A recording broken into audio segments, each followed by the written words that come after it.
Hello, I'm Dr. Gloria Horsley. And I'm her daughter, Dr. Heidi Horsley. Heidi and I want to welcome you to Open to Hope Conversations, the podcast.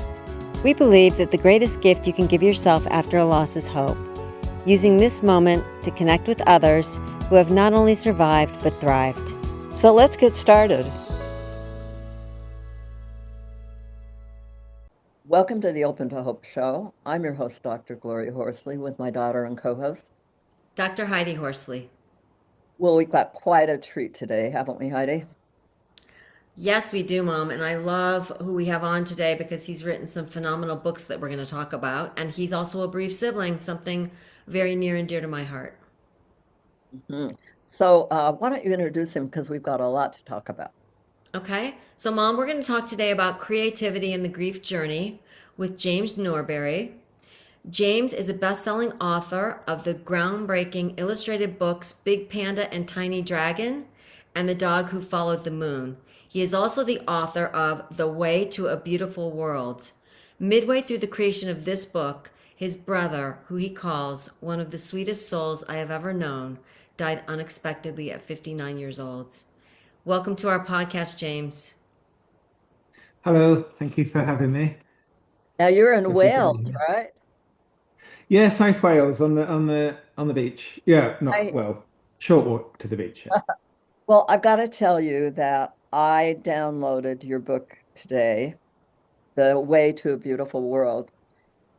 It's phenomenal. It's so the pictures that you draw, the thoughts that you have are pretty amazing. So I was impressed with you just reading about you before that. And I sent an email to a friend of mine. His name's Glenn, and Glenn has really been suffering over loss. And I wanted to read to you what he said, and I wanted to hear our audience to hear this. He said, "I just listened to The Way to a Beautiful World, and Big Panda and Tiny Dragon are amazing. And I thought it was really powerful. It's right up there with me for Siddhartha and John Livingston Segal. That same kind of simple story with a lot underneath it. Really, I love it." He said it, that simple story with so much underneath it. Well, that's lovely to hear. I'm glad you enjoyed it so much. You have some Buddhist underpinnings, right? Mm-hmm. Yeah, that's right. Yeah, I started exploring various forms of spirituality many years ago, which all started after I found a book in a secondhand shop and tried reading it and thought it's an interesting that there's so many different ways to approach your problems rather than our more typical way of alcohol or shopping or the ways that we're brought up to think of, or that I was brought up to think of anyway. And yeah, so I found I studied more and more spirituality, and I tended to find that for me Buddhism had the most it made the most sense to me, because it doesn't. And while you were writing your book, the latest one, The Way to a Beautiful World, your brother passed away. Yes, that's right. Yeah, very, very unfortunate and very random. He just had a bleed in his stomach. He just felt sick, and yeah, by the time it got worse, and by the time he got to the hospital, it was too late. It happened in a few hours. Oh my goodness. Yeah, just from everything being fine, and we thought he had a tummy ache because he'd been out the previous evening to the pub, so we thought he just had a tummy ache from that. But This has been how long? it's just over a year Oh, since it's he very died. new. Last Christmas. I'm I so wondered- sorry about this. Horrible, James. I mean, to have it that quickly and that unexpectedly. Awful. It was. What advice did you find for yourself? I think the few things that I found myself is one of the things, is that there's still a lot of beauty out there, despite, these things happen all the time. Of course they do. Like, people are dying all the time, but it's sort of part of nature. We're not going to live forever. So, and I'm not saying this works for everybody, but for me to personally to try and accept that it's going to happen is quite important, and also that the world doesn't end. I know that's probably difficult for some people because it feels like their world probably does end, but all the beauty is still out there, and there is still life to be lived. And I try to sort of celebrate the time that I did have with him, rather than mourn the time that I won't have with him. Um, Well, and but James, I love that I read where you said it's okay to feel lost while you're still moving forward. Those two things can exist together, mm, yeah, which I love that concept because sometimes we feel lost and yet we are, in a sense, still like you said, seeing the beauty in life and feeling lost. yeah, I made it a personal mission of mine to sort of carry on living and carrying on seeing all the beauty and enjoying the world because he wouldn't have wanted it any other way. You know, he loved his life. It was a simple life he led, but he loved it. And I guess I think to stop and to get overwhelmed with upset would not be doing him any favors. You were in the process of writing your book. Did it change the way that you wrote it? Did it change anything about the book? Um, I think it made me very, very aware of each thing that I wrote. The previous book I wrote, The Dog Who Followed the Moon, is actually a book about death and loss. And but I hadn't had such previous close-up experience with death of someone so close to me. I've obviously lost people and animals and things like that, but no one quite so close. And so when my brother died, I looked back at the previous book I wrote and thought, is all this still valid? Does it all still make sense? Have I, now that I have it right in my face, did I write the right things? And I think I did. Personally, that book now has more meaning to me than it did before, and I think the messages in it are still just as valuable to me.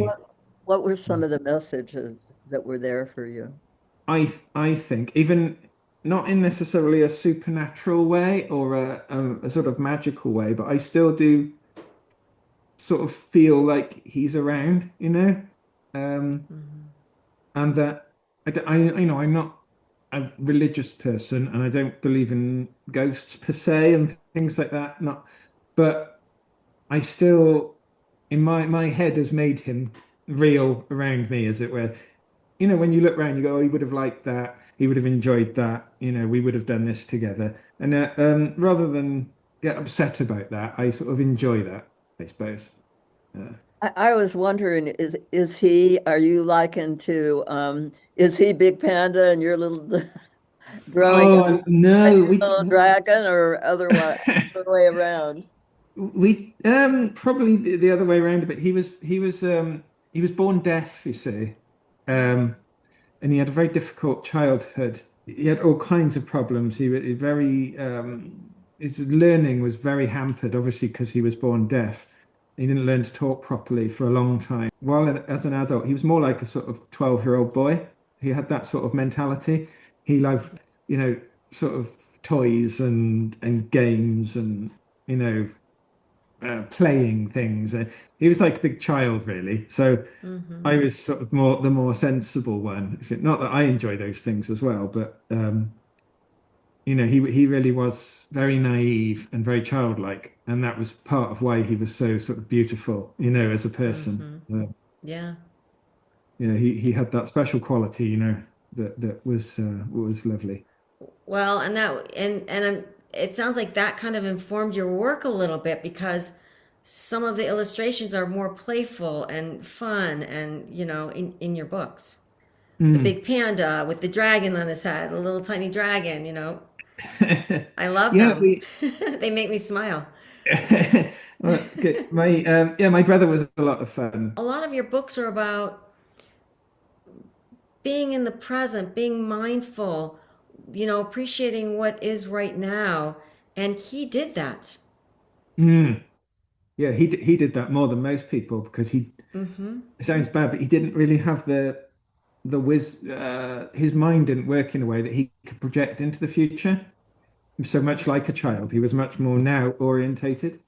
Um, so yeah, he was one of the lucky ones. I guess he sort of had quite a lot of those qualities without even earning them, if you like. He didn't have to go through the meditation or the mindfulness or the reading or anything to cultivate these qualities. He just Mm-hmm. had them on his own, Yeah. which was And I love in your books when you're like, look at nature, stop, look around you, look at the stars. You know, you're having this dialogue about being present, being mindful, Mm, being in the moment. And I think it's really important for people that have had a death to hear this because we often would have, should have, could have the past and stress about the future without that person. mm.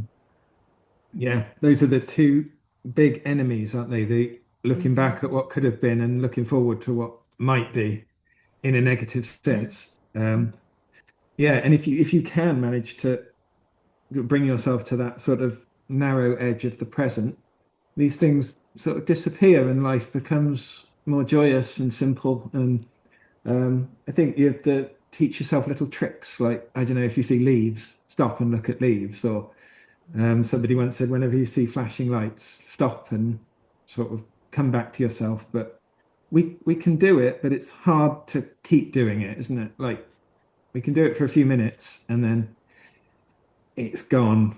But I think if we keep practicing and practicing and practicing, we get better and better at it, and our lives become more and more uh, simple and pleasant. Yeah, t tell me about the duality in a way of your the way your mind works with the book, because there's a little duality in it that one is giving the wisdom, but the other one is preparing the way for that wisdom to be expressed. I fundamentally I draw the pictures and do the books for myself as a sort of form of self-therapy, if you like. So the little dragon, he represents the questions, the nagging questions and the doubts and things that you have. And that's part of my brain, if you like. I kind of think of it as the front of my brain for some reason. And then the panda is the wise piece of me, the sort of old, knowing, wise bit. And I think we all have that wise bit, but the wise bit's very quiet, and we're not used to listening to it, and we're too busy on our phones or watching telly or rushing to the next job, that just drowns out the panda voice, if you like, and it amplifies the dragon voice, and it makes us all frantic and fretful. But if we can slow down, we can do that panda voice, and that's what I do, I suppose, for the pictures. I acknowledge the dragon voice and all the difficulties that it has, and then I try to tap into my own wisdom, um, and come up with, solutions that I think will work for me, and I write them down and draw them, and I hope they work for other people. People are finding a lot of hope in that. Do you have any thoughts about guilt and shame? Because it seems that there's a lot of that going around with a loss because it's like, could I have done something more? I think that is a problem. I think,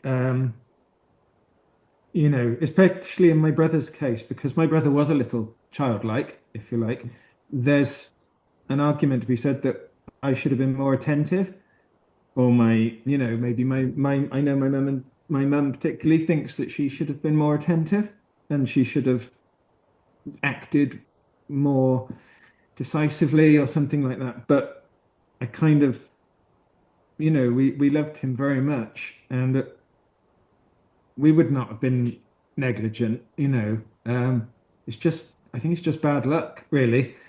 And I think it's very easy to turn that bad luck round and say that there was some part of it that I could have done. But I think, what we did came from love, I guess, and care. And we're not flawless, we're just people. I think that's with regard to the guilt and shame. I am quite tolerant with myself because I'm just a person and I'm highly flawed, and I mess things up all the time. And sometimes they're important and sometimes they're not. But, you know, that's just me. I'm, imperfect, and I let myself off the hook quite a Well, lot. and I think, James, that's why your books are so popular and resonate with people, because you are willing to be vulnerable, you are willing to be transparent, you are really willing to be real, and we all have those insecurities and issues and things within us, and you bring them out through your characters, Panda, and the characters that you create in Dragon. Mm. We I identify with these characters. I think that is perhaps one thing I hear quite a lot from the readers is um, how vulnerable I am prepared to make myself. Mm-hmm. Yeah. Um, and it is quite difficult because you do essentially write down your rawest thoughts and your rawest emotions, and then you put them on a page and you hold them up and go, would anybody like to read them? And that takes a certain amount of courage. Um, and I think if they weren't so raw and so heartfelt, they wouldn't click with people, you know? So I I agree with couldn't. you, and I also think that because it's not a memoir, it is done through the medium of animals, that we can project ourselves into these Mm, characters, because it's yeah, not about your story, it can be about all of our stories, exactly. which Yeah. I loved. I think if I'd chosen like a little boy and a little girl, say, for my characters, or a pair of old men, or Hmm. something like that, I think it would have been harder to relate to. For some reason, Hmm. the fact that I none of us agree. are pandas actually Yeah, makes the book a bit easier to relate to. Absolutely. absolutely. I Well, also try never to give any advice. So I always try to just have these two characters living their life, and you can look down on them and see what they're talking about. And if any of that resonates with you, you can say, oh, maybe I'll take a bit of that away with me. But I wouldn't tell people what to do. I don't think that's a good philosophy. I love that. I love at one point in one of the books it said, you are allowed to move at your own pace. And I thought that Mm, was really great information for all of us that are going through our grief journey. and and that people out there are giving us advice about how quickly or slowly we should be moving through our journey. mm. There's a lot of advice out there, isn't there? There's There so much. is. Yeah, absolutely. And it all conflicts. There's a piece of advice that backs up every single idea you could come up with. And if you Yeah, listen to it all, you end up driving yourself mad. Or, absolutely. Yeah. yeah, difficult. I guess you try to ultimately listen to your own wisdom if you can. But like I said before, that's not always the easiest thing to do. but I love the fact that you say listening to your own wisdom. Hmm. That's really something to think about. You are wise. That sounds very panda-y. I'm thinking of Yeah. the little dragon saying, "But I don't have any wisdom. I don't know." Exactly. And it's easy to think that. And I think it's also easy to mistake what you might call, all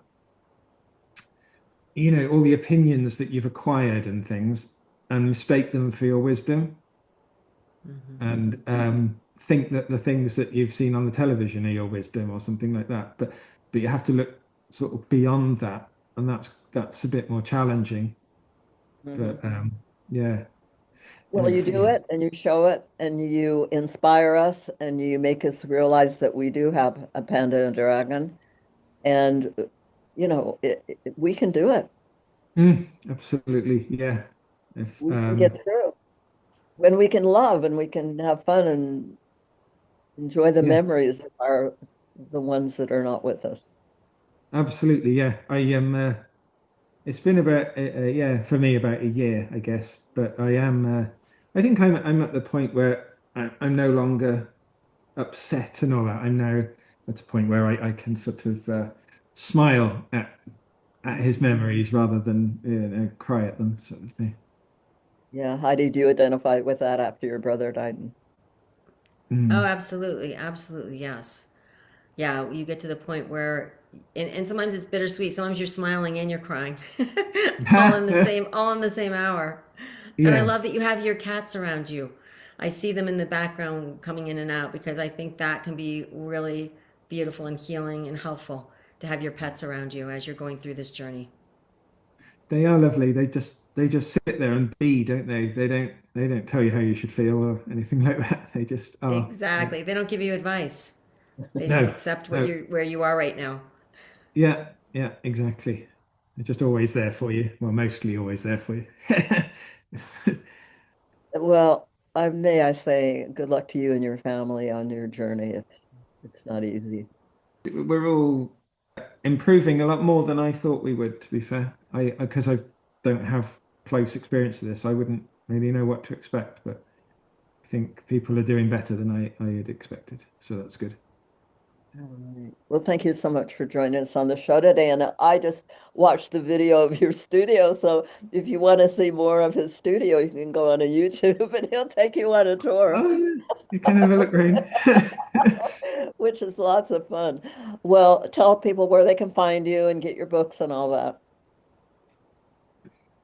Oh, yeah, I have a website. It's jamesnorbury.com. That's where you can find things. And my books are available in most bookshops or from places like Amazon if you use mail order. Thank you. Thank you, James, and thank you for bringing hope to so many through your books. Well, I hope it does. That's great to hear. Heidi and I want to thank everybody for joining us on this show today. And we always want to remind you, if you lost hope, please lean on ours until you find your own. And God bless. I'm Dr. Heidi Horsley. You have been listening to Open to Hope, the podcast. You can follow Open to Hope on Facebook, Instagram, and Twitter. To learn more, visit us at opentohope.com and go to Apple Podcasts to subscribe. I'm Dr. Gloria Horsley. Join us again next week for another Open to Hope conversation, where we invite you to lean on our hope until you find your own.